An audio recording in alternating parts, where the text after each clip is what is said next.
Welcome back, everybody, to the Cleveland Guardians franchise here on MLB The Show 22. So far, we have pretty much gotten through April here in year number 3, and the team is playing some great baseball. We're 20-8. We have the best record in all of baseball so far, and hopefully we can keep it going into the early portion of May.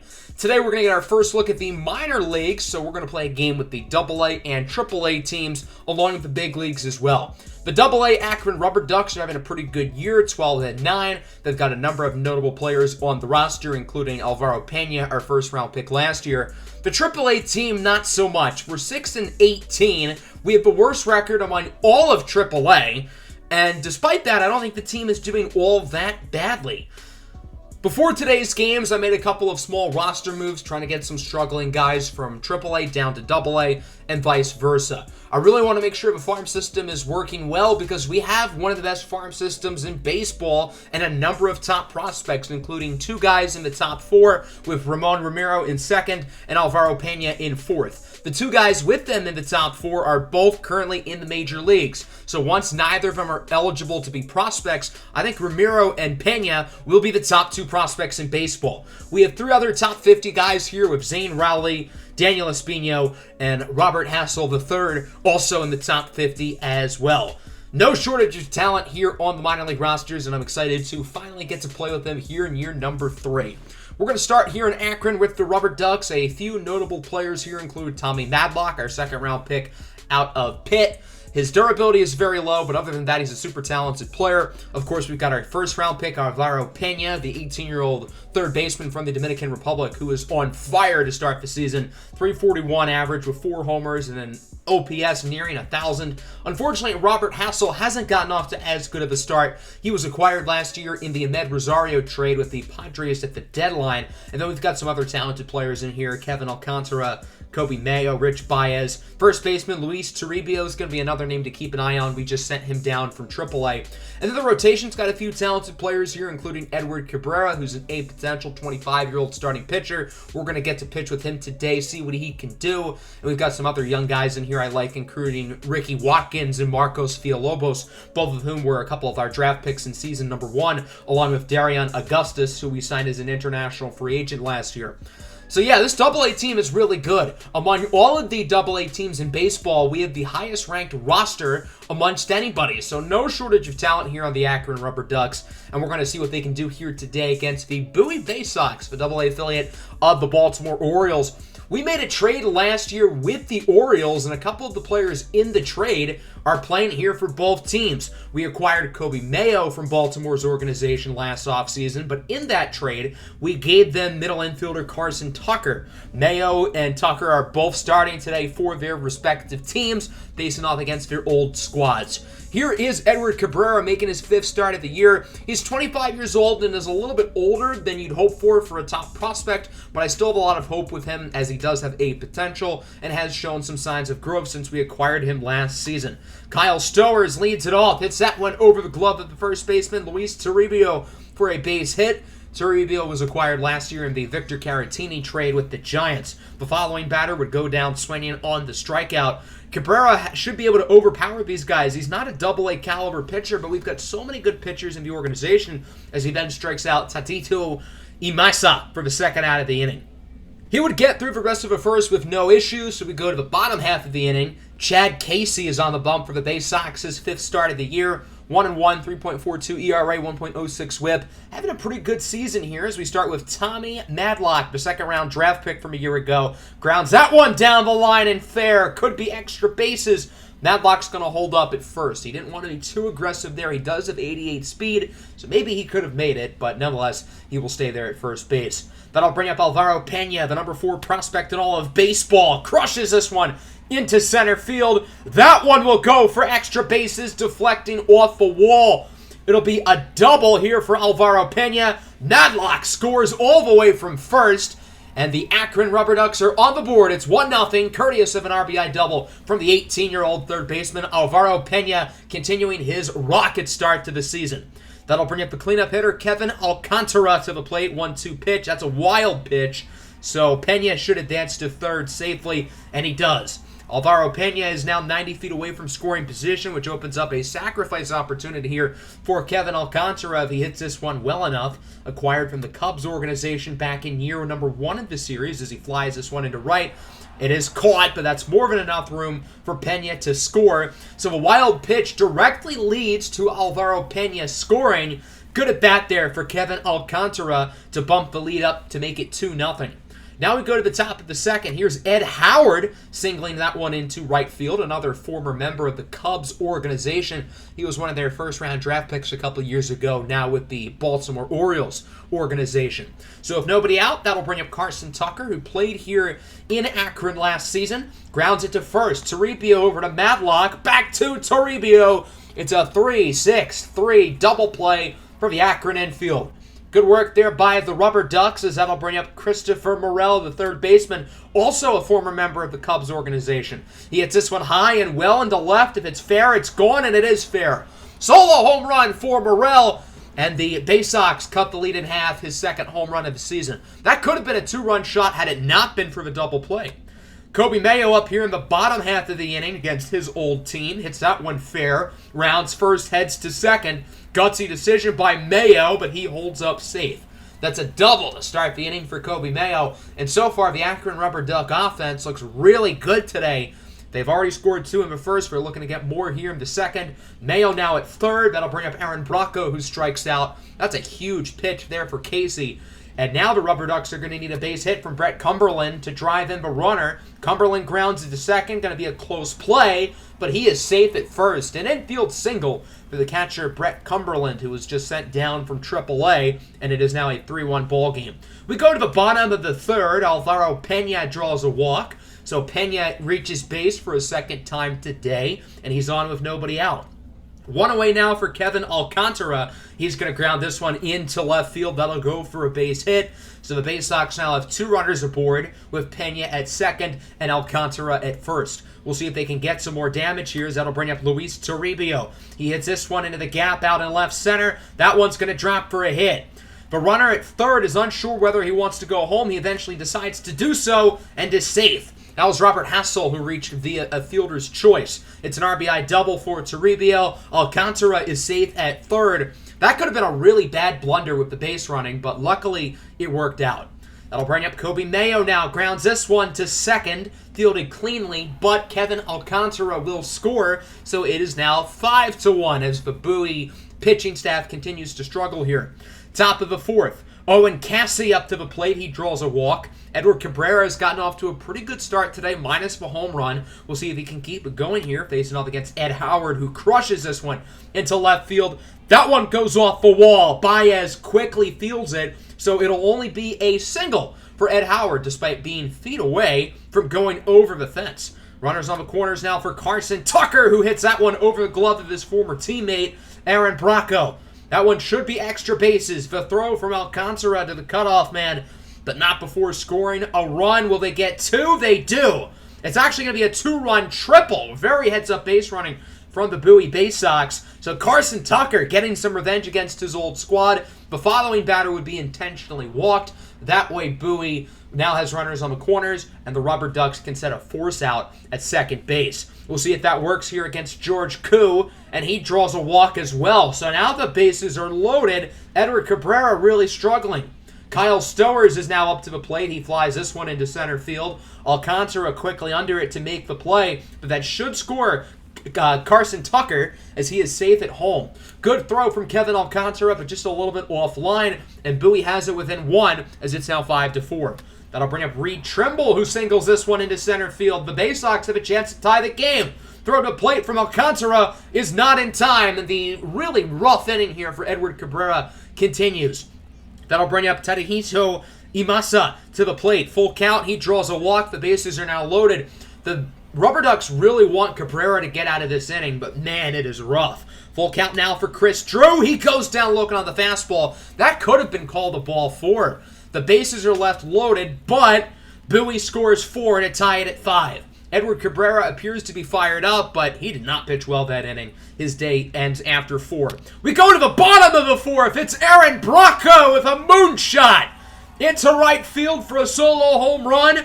And Akron takes the lead right back as it's now 6-5. Bowie tied it up very quickly, but the Rubber Ducks respond immediately. Bracco with his 4th home run of the season as he continues to really hit the ball well this season down in Double-A. One away from Madlock. He grounds it to second. What a play to get the out. Madlock is really fast, too. That's excellent defense by our good pal, Carson Tucker. That'll bring up Alvaro Pena now to the plate, and he strikes out on the running fastball.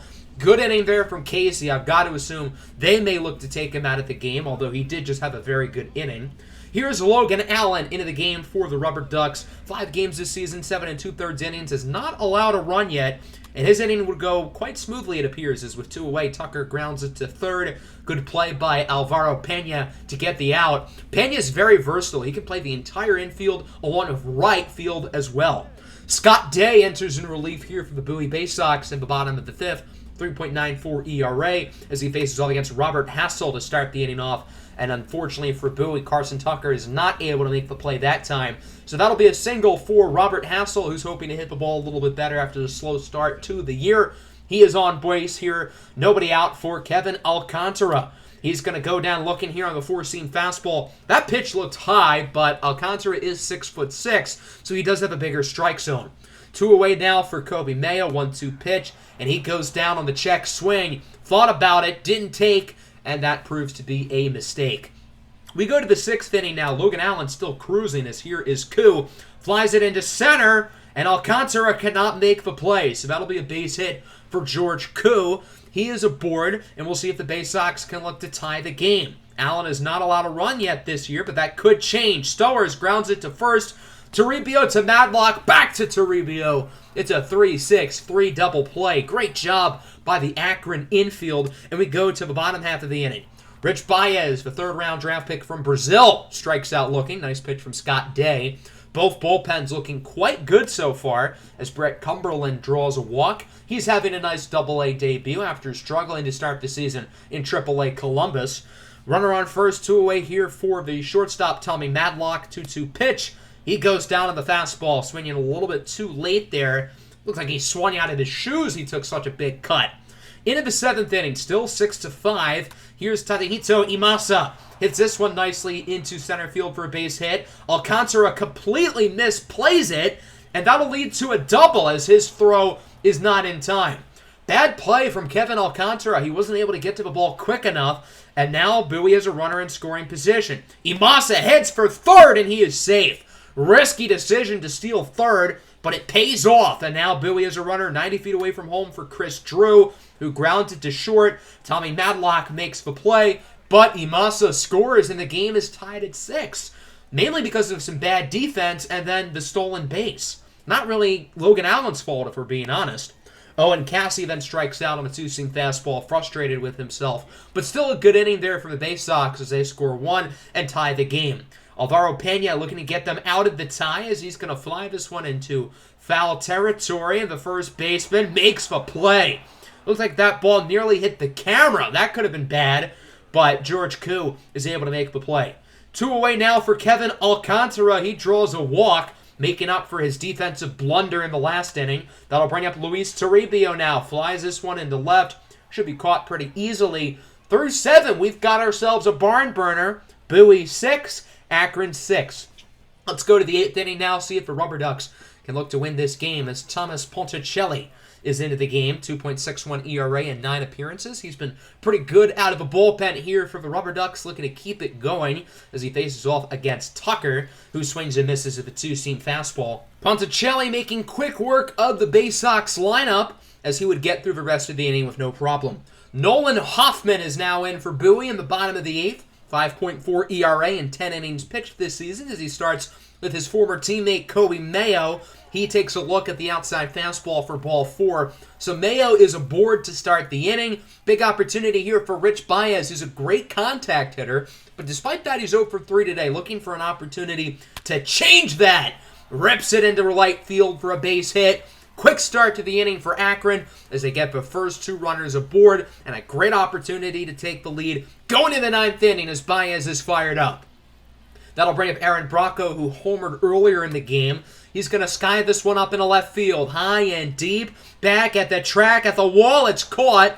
Runner should be able to tag up. That's Mayo. The throw is just not in time. That was close. But Kobe Mayo is safe. So now there's runners on the corners. One away here for the pinch hitter, Connor Cannon, who's hitting .450 on the season. Flies this one into center field. Caught by Stowers. The runner at third heads home. That's Mayo for the lead. He is safe. Sacrifice fly for Connor Cannon as him and Kobe Mayo will put the Akron Rubber Ducks ahead 7-6. Tommy Madlock now up. Full count pitch. He swings and misses at the fastball. Madlock's second strikeout of the game. And we go to the top of the ninth inning as the Rubber Ducks look to finish it off. They're going to go to the closer, Humberto Guzman, who was picked in the 4th round last season. A very talented young reliever with B potential as he faces off against George Koo to start things off. Got him looking on the inside slider. Nice pitch from Humberto Guzman to start the inning off. 2 away now for Reed Trimble. The game on the line here for the Baysox as he grounds it to first. Luis Toribio makes the play, tags the base, and the Akron Rubber Ducks take this one home by the final score of 7-6. Good win here for Akron. The offense really started off super good. Edward Cabrera kind of struggled, but the bullpen shut the door down the stretch. Every single one of our 9 starters had exactly 1 hit. No more, no less.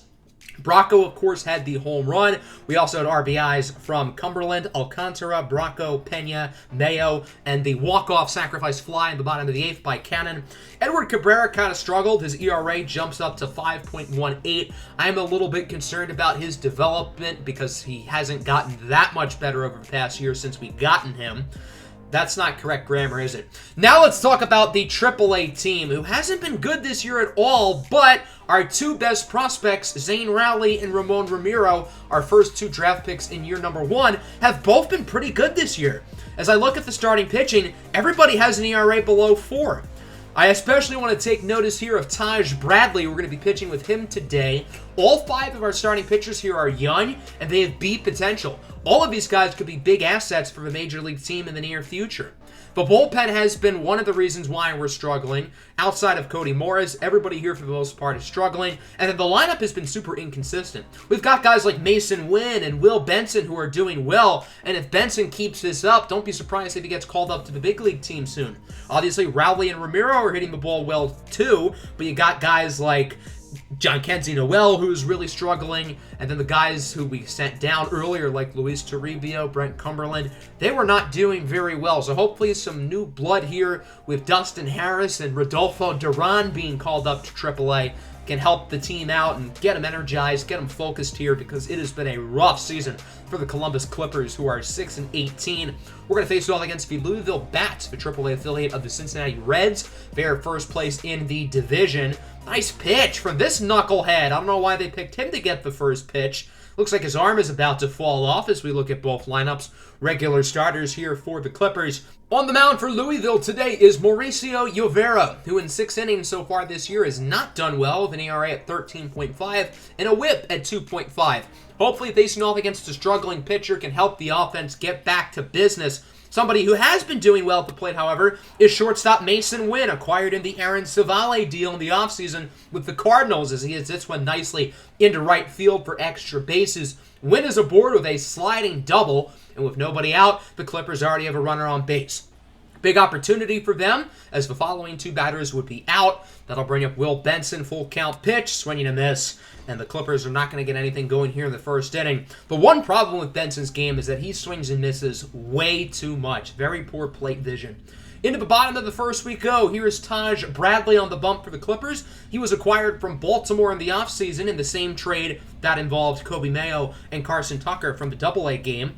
Edmund Brennan swings at the outside curveball. Great pitch by Taj Bradley, who, as I said, is having a good season along with everybody else in the AAA rotation. Jacob King grounds that one to third. Arias is not able to make the play, and so that'll be an infield single for Jacob King. That'll bring up Samuel Castro, who checks a swing for strike 2. King heads to second. The throw from Brandon Valenzuela is not in time. So that's going to be a wild pitch, not a stolen base, which I guess makes sense. It was in the dirt. Following pitch for Samuel Castro. He strikes out on the fastball. Nice job there by Bradley for the second out of the inning. Looking to possibly strike out the side, and he does exactly that. Al Edmonds goes down on the changeup. A trio of Ks in the first inning for Taj Bradley. We go into the second. Escobar Nakanda de Lima, one of the other guys having a great year, hitting .362. Despite the team's struggles, he goes down looking on the slider to open up the inning. Mauricio Llovera is having himself a pretty good day today, as is Taj Bradley. There's strikeout number 4 as he gets Jose Torres to go down on the curveball. Bradley's got some great backspin, and he's got great break to his pitches as shown there. John Kenzie Noel really struggling at the plate after having a very good spring training. Goes down on the changeup. Llovera continuing to have a strong performance. 2 away now for Mason Wynn, who hits an absolute moonshot into left center field. You can forget about this one. Off the top of the scoreboard for a home run, and it's a 1-0 ball game. Mason Wynn with his 4th home run of the season. He was never on my radar to be a guy who's going to get some major league action this season, but with how he's playing, if he continues this, he's going to be on the major league roster this season, especially with both Andres Jimenez and Brian Rocchio struggling at shortstop this season. Maybe a guy like Mason Wynn can really emerge. There's TJ Friedel laying down a perfect infield single. Arias had to make that play with his bare hand. He was unable to. I think the catcher Valenzuela should have tried to make a play on that ball, but nonetheless a no-out base hit. Pablo Aliendo will draw a walk. Rough start to the inning here for Taj Bradley as there's 2 runners aboard with nobody away. That'll bring up Edmund Brennan. He lines this one to short. Wynn flips it over to Ramiro. He gets it over to Dustin Harris, and that'll be a 6-4-3 double play. Great job by the Columbus infield to turn a pair here in the bottom of the 3rd. Into the top of the 4th, Ramon Ramiro up to the dish. He draws a walk. Ramiro's plate skills, particularly his plate discipline, is really impressive for a 19-year-old. His plate discipline rating is almost at 80. That'll bring up Will Benson, 2-2 pitch. He strikes out again, this time on the changeup. Benson's your new sort of modern-day hitter who hits for a ton of power. He's got a ton of pop, but he takes a huge swing every time he's at the plate. Nakanda de Lima with an infield single. He's safe at first. So now there's 2 runners aboard here with 1 away. Nakanda de Lima is the first player not named Mason Wynn to get a base hit for Columbus today, and it's not going to matter as Dustin Harris flies out to 3rd, caught by Al Edmonds. Good inning there for Llovera, who continues to have a great day here for the Bats. However, Louisville's Bats, pun intended, are not having a great performance, but they do get a base hit here in the bottom of the 4th inning to put a runner aboard with 1 away. That'll bring up Jose Torres. 2 gone, 1-2 pitch. He goes down looking on the changeup. That definitely did not look like a strike, but we are not complaining. 4 scoreless for Taj Bradley. Calm and composed, pitching a very good game today. And we go into the 5th. Here's Mason Wynn, 2 for 2 today with the solo home run. Flies this one into right center field. It doesn't look like he'll go 3 for 3. A 1-2-3 inning there for the offense as the Clippers continue to really struggle offensively. Let's go to the bottom half of the inning. TJ Friedel is up with 1 away. He had the bunt single in his last at-bat, and he goes down looking on the curveball. Again, I'm not sure if that was a strike, but we'll take those. Pablo Aliendo is now up. Grounds this one up the middle for a base hit as Ramiro was unable to make the play, nor was he really all that close. So Aliendo is aboard. He's having a great season for Louisville, hitting around .360 as Edmund Brennan lines it to first. Harris tags the base. Another scoreless inning here for Taj Bradley as it remains 1-0. Into the 6th inning, here is Zane Rowley. It's this one well into center field. King after it, and he will make the play.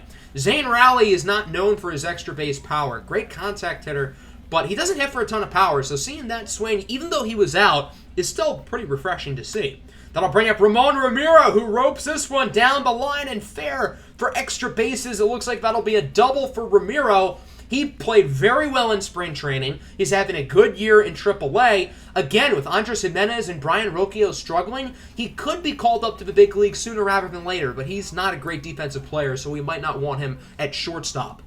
The pitcher, Yovera, is taken out of the game. He'll be replaced by the big lefty, Jonathan Bermudez. The little lefty-on-lefty crime here as Will Benson flies this one into center field, caught by King. Ramon Ramiro's pretty fast. He's going to look to tag up to third, and he stands up easily. So that'll be a sacrifice play for Will Benson. And now there's a runner on third here for Gabriel Arias. 1-2 pitch. Arias swings at a pitch that he probably shouldn't have. The slider low and inside as the shortstop makes the play. Runner unable to score. And so it remains 1-0. It is continuing to be a pitching duel. Taj Bradley not showing signs of slowing down as King hits it into right. And it is caught. What a play by Will Benson to get the out.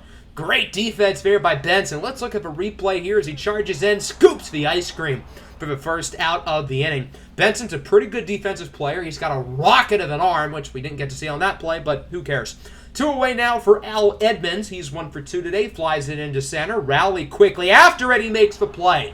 Nice grab by Zane Rowley, the 19-year-old 15th overall selection a couple of years ago out of the Netherlands. Taj Bradley now with 6 scoreless innings. His pitch count is starting to rise. It's close to 90, but he's pitching too well for Columbus to consider taking him out of the game. He's going to keep on moving here in the bottom of the 7th, striking out Irar Encarnacion for the first out of the inning. Although his pitch count continues to get higher and higher, he's looking better and better. Alejo Lopez grounds it to second. Ramon Ramiro makes the play. 7 scoreless innings for Taj Bradley, and spoiler alert, he's not done. Let's go to the top of the 8th, see if Columbus can give him some run support as Jalen Davis goes down looking. Davis played really well last year in the big leagues, but here in AAA, he's struggling. He's hitting 184. That doesn't make sense, but okay. Mason Wynn is now up here with 1 away, and he gets plunked on the calf. So Wynn is aboard for a 3rd time today, and that brings up a big opportunity for the switch hitter Zane Rowley, now hitting from the right side of the plate. And he hits this one nicely into left field for extra bases. Rowley's contact is worse against left-handed pitchers, but his power is a little bit better against lefties. It's sort of a double-edged sword with him. That'll be a double for Rowley. Runners on the corners here for Ramon Ramiro, who rakes against lefties. First of all, beautiful swing from Rowley. He just makes it look so effortless. Such a clean swing for a 19-year-old. Ramiro draws a walk. Can't say I blame Bermudez for not throwing in the strike zone because Ramon Ramiro, as I said, dominates against left-handed pitching. Full count now for Will Benson. He strikes out. That's a big one for Bermudez. And now the Clippers are going to need a base hit from Gabriel Arias if they want to drive anybody in. Bases loaded, 2 away, 1-2 pitch. He hits this one pretty nicely into right center field. It looks like it's going to be caught, and the Clippers just cannot get anything going with runners on base today. Their only run was off of a solo home run. They're getting guys on, but they're not doing anything with them. We go into the bottom of the 8th now. Taj Bradley over 100 pitches, still in the game as he strikes out TJ Friedel. I don't think the Clippers want to completely wear him out, but they also realize the offense is bad, the bullpen is bad. They're depending on Taj Bradley to win them this game. With how he's playing, I think he can do it. But the Bats do get another base hit here, a single into center field. So with 1 away, they've got a runner on first. Big opportunity now with 2 away for Jacob King, who grounds it to third. Gabriel Arias is going to send it across the diamond to first. 8 shutout innings for Taj Bradley. Do they keep him into the 9th inning? Let's see. John Kenzie Noel up with 2 away. He strikes out on the fastball. Noel hits well against lefties, but he's just been an utter disaster at the plate this year. So we're going to go into the bottom of the 9th. 3, 4, 5 hitters due up. Taj Bradley at 119 pitches, still in the game. He is remarkable. First batter of the inning, it's Castro. Grounds it to short. Mason Wynn with a nice throw. Wynn doesn't have any major strengths or weaknesses except for his arm strength. He's got a cannon. In real life, he just threw 100 miles an hour at the Futures game. That'll bring up Al Edmonds, who singles into center field. So the Bats at the time run on base with 1 away. Double play ends it. Extra base hit ties it. Home run wins it. Big opportunity for Irar Encarnacion. He does none of those things. He draws a walk. Still a productive at bat. Now there's 2 runners on. Do you got to assume they're going to take Bradley out of the game soon? Jose Torres singles it into center. Run rounds third. Heads to home. And he is safe. So now we are tied up at 1. An RBI single for the Louisville Bats. And the shutout is over for Taj Bradley. And from there, the Clippers have to take him out of the game. What a performance here from Taj Bradley. 8 1/3 innings, only 1 earned run allowed so far. Hopefully that number doesn't go up. The Clippers are hoping that left-handed pitcher Alex Vesian can get them out of the inning and send us to extras. We know the starting pitching is the only strong area of this team. Now with Bradley out, it's going to be up to the bullpen and maybe the bats to win the game. The hitting bats, not the Louisville bats. I probably should have used a different word. First batter of the inning flies out to center, caught by Rowley. And now Louisville's going to need a base hit here to keep this game out of extra innings. It's Friedel who strikes out on the slider. Good pitch from Alex Vesia. We get through the 9th inning with no winner. Tied at 1. Time for extra innings. Both teams are going to start with a runner on second. We'll see if either side can capitalize. Rodolfo Duran is in for his first at-bat in AAA after being called up earlier today and shoots this one into the gap for a ground rule double. That will score a run, and the Columbus Clippers take a 2-1 lead. A huge swing for Rodolfo Duran, who entered as a defensive substitution earlier, had to stay in, and he capitalizes. Mason Wynn gets plunked on the calf again, so he is once again on base. Nobody out here still for Zane Rowley. 2-1 pitch. He rips this one into right center field for extra bases. Rodolfo Duran scores pretty easily. Mason Wynn looking to score as well. He is out of there. Good defense there by Louisville to only let one score, but nonetheless it's an RBI double for Zane Rowley, and it's now 3-1. Bermudez is taken out of the game. He'll be replaced by Gregorio Palacios, who is an ERA at 3.86 in just under 5 innings. I see why they took Bermudez out. They don't want the lefty against Ramon Ramiro, who draws another walk. Ramiro has walked in 3 straight at-bats today, showing that great plate discipline as he has now reached base 4 times today. Will Benson with one away, grounded to second. Louisville looking to turn 2, and they do. Pretty rough day offensively for Will Benson. He went 0 for 5 with a few strikeouts. So we go to the bottom of the 10th. It's Oikes Quackenbush looking to get the save. He pitched well in limited opportunity in the majors last year, but so far in AAA he's struggling. 2 saves and 4 opportunities with an ERA just north of 8. With one away, Brennan strikes out. That's a big one there for Quackenbush, who has the runner on third now. That'll bring up Jacob King. The game comes down to him. He draws a walk, keeps it alive. Runners on the corners. Tie and run at first, winning run at the plate. It's the number 3 hitter, Samuel Castro, who's 0 for 4 today, and he's going to fly this one into left field. Mikata de Lima should be able to make the play, and it looks like he will. The Columbus Clippers win this one by the final score of 3-1 in extra innings. The top performer today was 100% Taj Bradley, 8 1/3 innings, only allowing 1 run. He doesn't get the win, however, but he still pitched his tail off undoubtedly. The offense wasn't great. We had a few guys play well, but we really struggled to do anything with runners on base up until the 10th inning where we were able to clutch it out. Mason Wynn was really good, 2 for 3 of the home run, got hit by a pitch twice. Zane Rowley, 2 for 5, RBI double in the 10th inning. Ramon Ramiro was good. He drew 3 walks. But other than those 3 guys, the rest of the lineup had 2 hits, and one of them was by Rodolfo Duran in the 10th inning, and he was only in the game because of a defensive substitution. So the rest of the offense completely laid an egg today. Taj Bradley was very good. The bullpen did their job. The pitching is why we won this game, not the hitting. The offense outside of those top 3 guys and Rodolfo Duran really struggled, but Taj Bradley and the bullpen were fantastic. Louisville pitched well. Rivera, Bermudez, and Palacios all did a good job, but ultimately they do not get the win.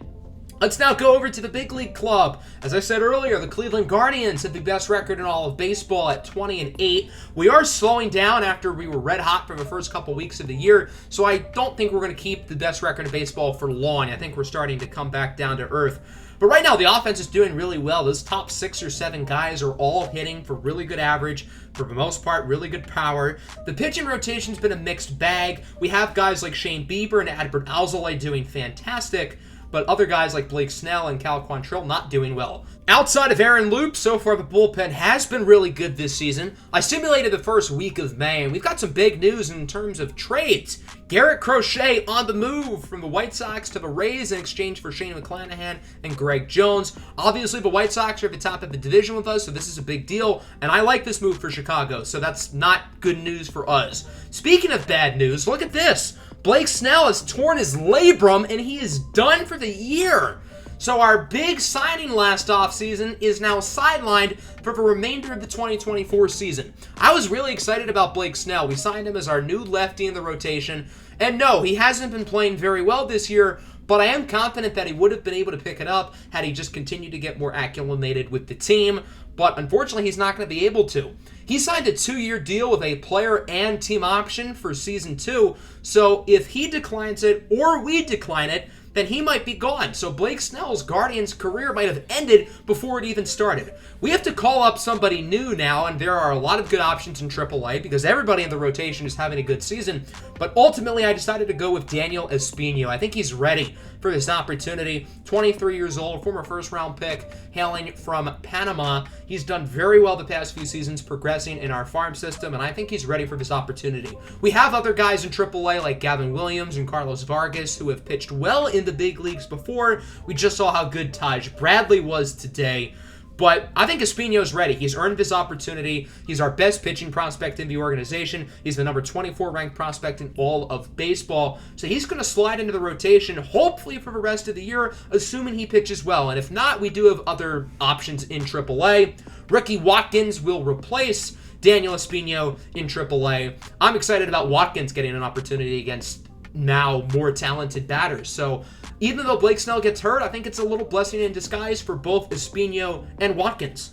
So I simulated our next 8 games, and we went 4-4. We did okay. We did win one game 18-4 against the Oakland Athletics. We absolutely killed them, and Columbus scored 11 on the same day.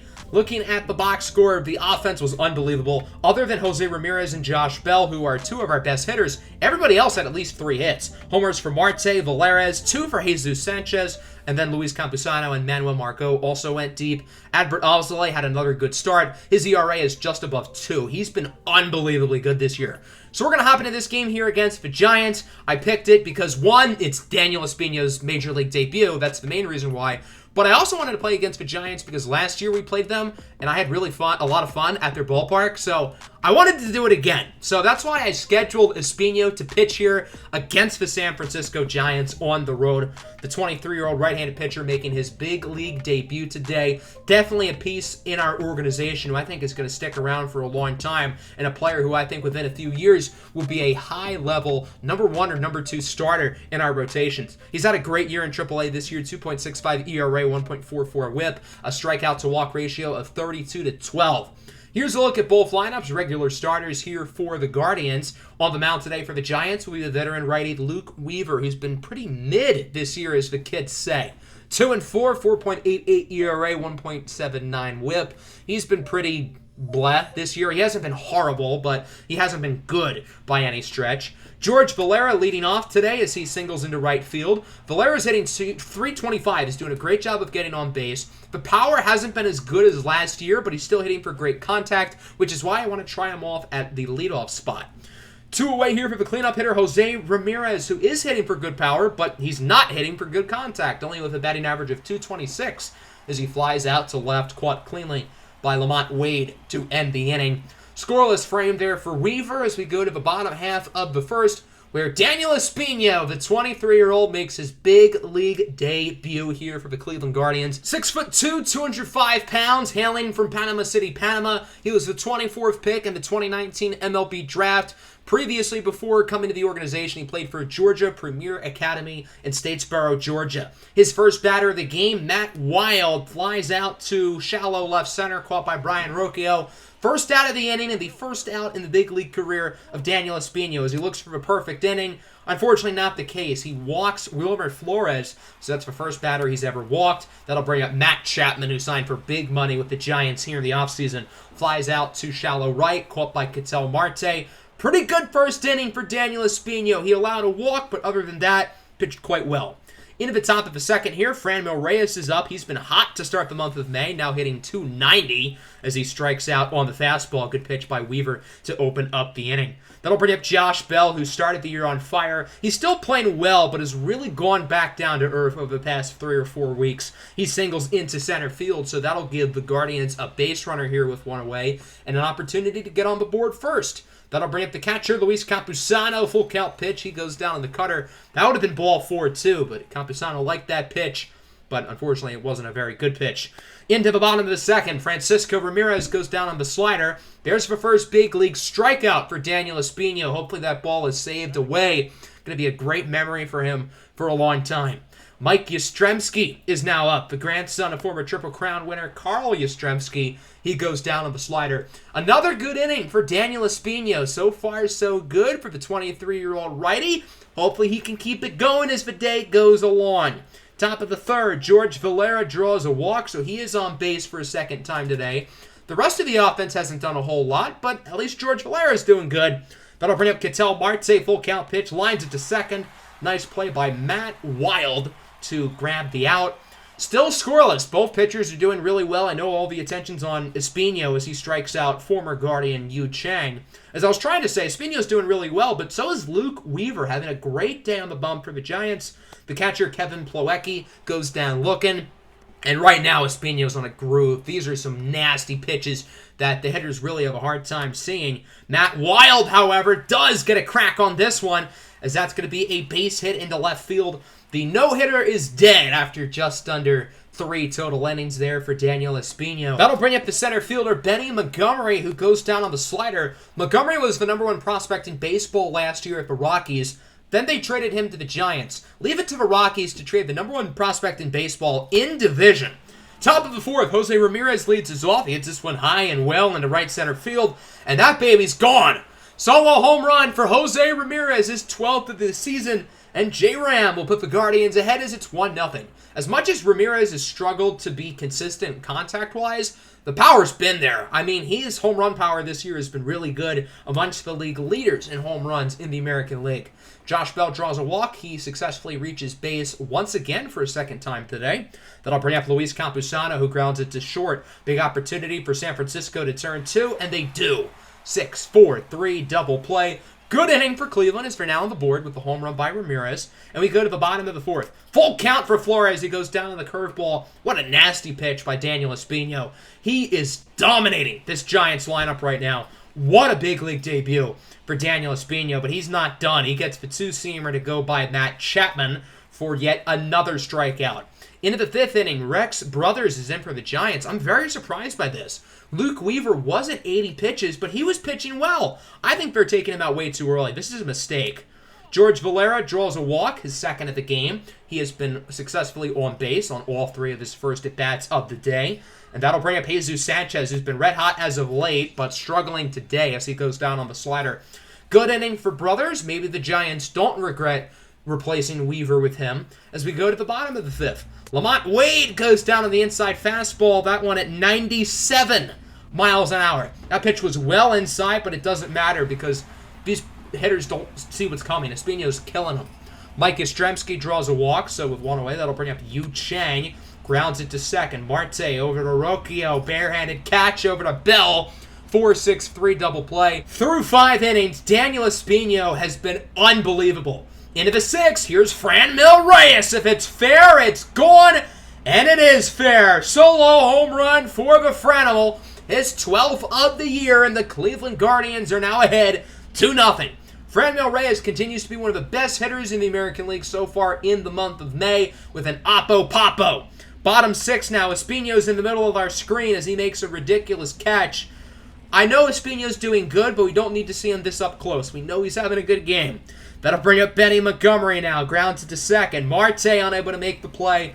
That'll be a base hit. Can we please get Espino out of the screen?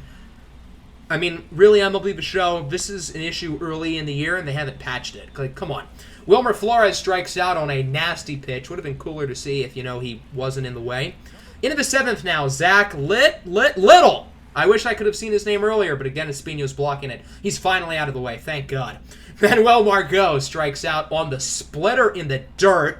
As bad as the Giants' offense has been today, Cleveland's hasn't been much better. 2 runs, 4 hits, both of which, of course, the solo home runs by Ramirez and Reyes. Here's Josh Naylor, who's been great in pinch hit opportunities this year, taking advantage as he gets a single into right field. That'll bring up George Valera now, who has reached base on all 3 at-bats today. It's this one high and pretty deep. Maybe some more Oppo Popo. Not quite, as it's caught by Lamont Wade.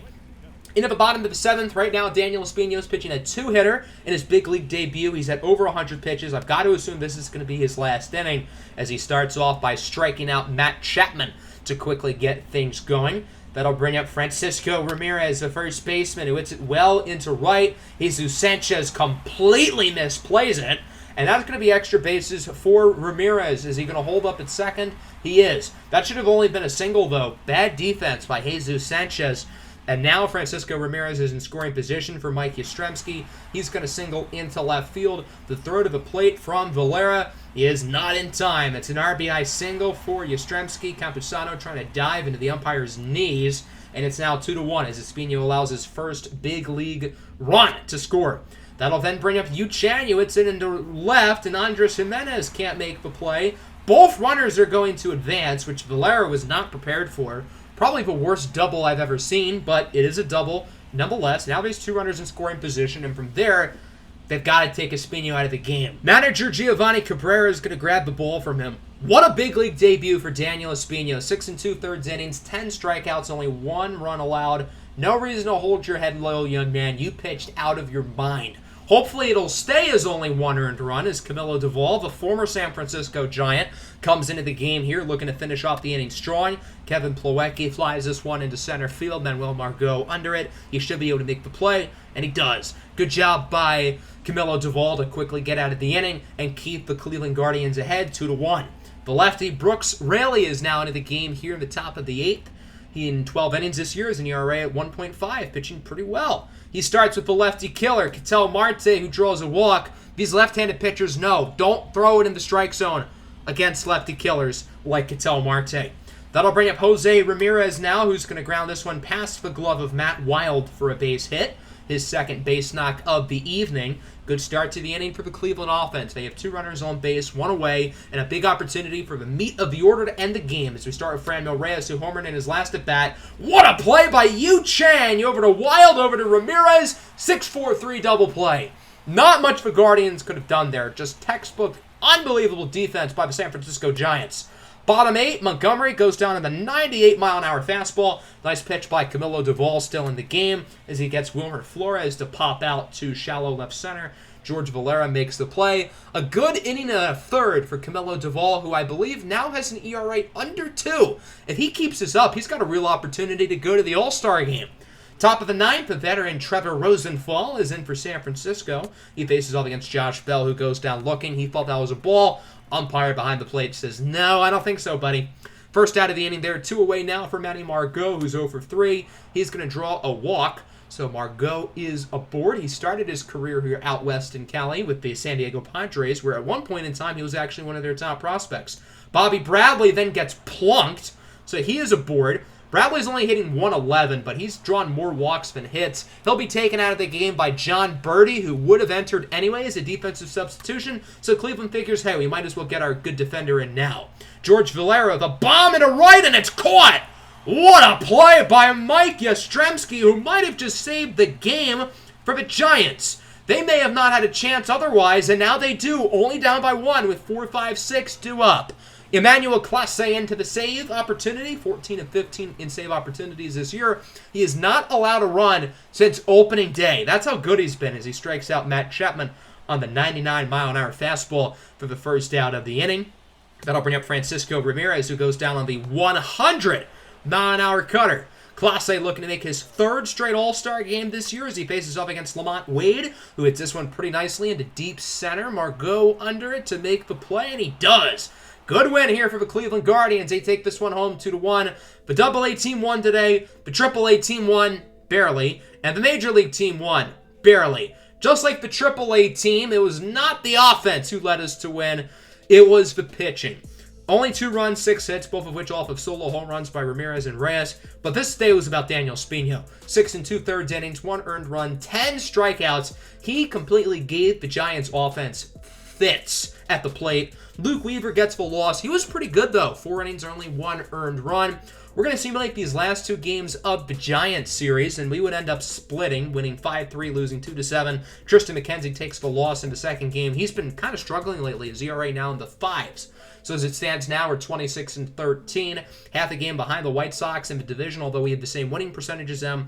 So as of now, it looks like it'll be just like last year, where it'll be us and the White Sox competing for the division, but it looks like us and the White Sox are both a little bit better. That's going to wrap up the episode. Next time, we're going to get through the rest of May, And the following episode is going to be the MLB Draft, which should be pretty fun. Make sure to hit the like button and subscribe to the channel if you are new. Peace out.